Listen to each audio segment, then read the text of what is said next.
Thomas's train. Thomas often grumbled because he was not allowed to pull passenger trains. The other engines laughed. "You're too impatient," they said. "You'd be sure to leave something behind."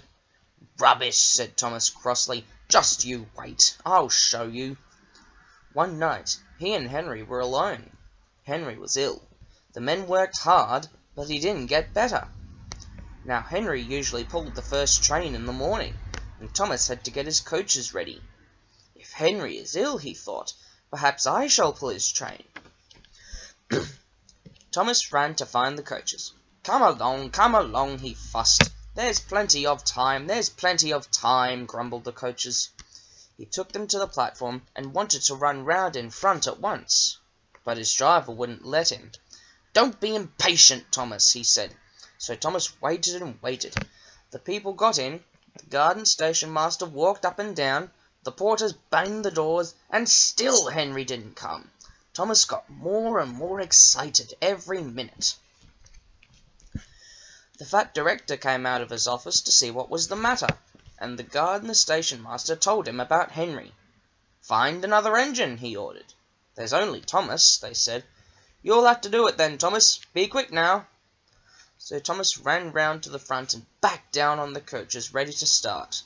"Don't be impatient," said his driver. "Wait till everything is ready." But Thomas was too excited to listen to a word he said. What happened then? No one knows. Perhaps they forgot to couple Thomas to the train. Perhaps Thomas was too impatient to wait till they were ready. Or perhaps his driver pulled the lever by mistake. Anyhow, Thomas started. People shouted and waved at him, but he didn't stop. "They're waving because I'm such a splendid engine," he thought importantly. "Henry says it's hard to pull trains, but I think it's easy. Hurry, hurry, hurry," he puffed, pretending to be like Gordon. As he passed the first signal box, he saw the men leaning out and waving and shouting. "They're pleased to see me," he thought. "They've never seen me pulling a train before. It's nice of them to wave," and he whistled, "Beep, beep, thank you," and hurried on. But he came to a signal at danger. "Bother," he thought. "I must stop, and I was going so nicely too. What a nuisance signals are." He blew an angry peep, peep on his whistle. One of the signalmen ran up. "Hello, Thomas," he said. "What are you doing here?"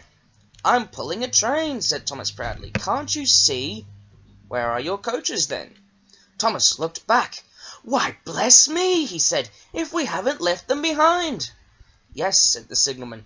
"You better go back quickly and fetch them." Poor Thomas was so sad he nearly cried. "Cheer up," said his driver. "Let's go back quickly and try again." At the station all the passengers were talking at once. They were telling the fat director, the station master, and the guard what a bad railway it was. But when Thomas came back, they saw how sad he was, and couldn't be cross. So they coupled him to the train, and this time he really pulled it. But for a long time afterwards, the engines laughed at Thomas and said, "Look, there's Thomas, who wanted to pull a train, but forgot about the coaches."